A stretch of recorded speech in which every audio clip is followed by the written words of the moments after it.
Tungkol lang naman sa mga trending kasi ngayon sina Maris Racal at Anthony Jennings. Uy, alam mo, yung iba iniintriga, kinabog daw ni na Maris at saka Anthony, ang Don Bell nila Donnie Pangilinan tsaka parang nasasapawan nila yung bida. Bel Mariano. Eh baka, kasi pag ganyan nagkakaroon ng away-away, magka-intriga, baka mamaya bawasan yung mga eksena ni Maris and Anthony. Sana yung mga fans, huwag nang gumawa ng intriga pag intrigahin pa sila, di ba?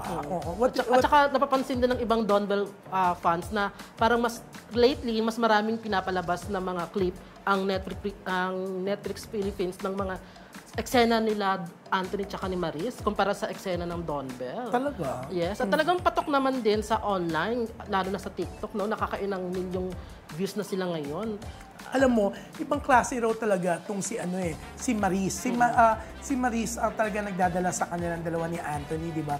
Hikay na hikay, ang bongga. Sinasabi nga ng iba, pati ni John Lapus, na siya na magiging rom-com queen. Oo, pero umalma ang mga fans ni Ni Sarah Geronimo. Dahil sa isang sinabi ni na Sweet.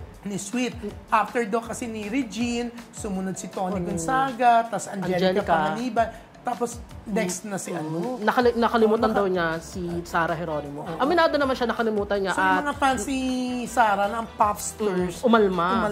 Yes. Oo. Pero nag-sorry naman din si Sweet dahil sa pagkalimot niya banggitin si Sarah Geronimo.